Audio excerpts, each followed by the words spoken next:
So here we are, folks. There's a little bit more progress made in this project. I suppose it's a little bit more of a game dev diary than a tutorial, but hopefully you can pick up a few things. So we now have a bit more functionality. We've got a heads-up display. So you've got health, stamina, targets eliminated, and ammo count. So as you see, if I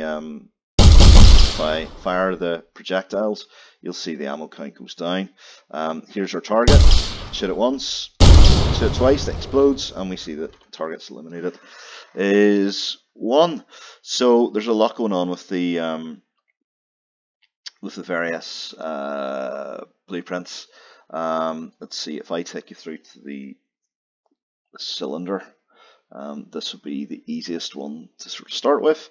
So we've got here is when so there's a little variable here called primed. So if you shoot it once, it's primed. If you shoot it twice, it's then destroyed. That's the logic behind that variable name.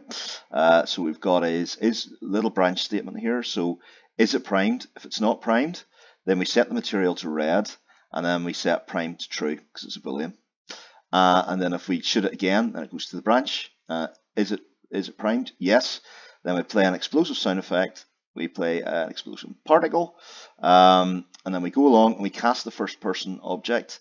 We grab the player character. We then increment the target kill count by 1, and then we destroy the actor. So that's what the logic is there. Heads up display is fairly simple. We've got our little UI elements here, and then with the player health bar and the stamina, it's actually bound. If I go to graph, there we go. So getting the health bar really simple. So we're just grabbing an instance of the player character. We're casting it to the first person character node. We're grabbing the health, and then we're returning it out. So that's what's displaying the health. Stamina is exactly the same, just we're grabbing the stamina. Ammo left, very similar. What we're doing is we're getting the current ammo, and then we are returning that to text. And target count is the same, so target kill count. So heads up display at the minute, very, very simple. Not a whole lot going on there. Now let's see if I go into my first person character blueprint.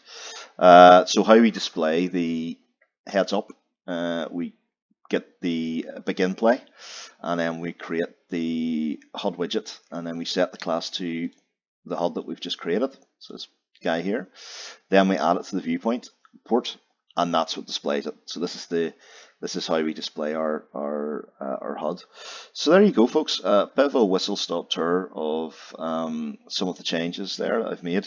Hopefully this is something that you can kind of follow a little bit. You're starting to understand the development journey and creating, some basics in a first-person shooter.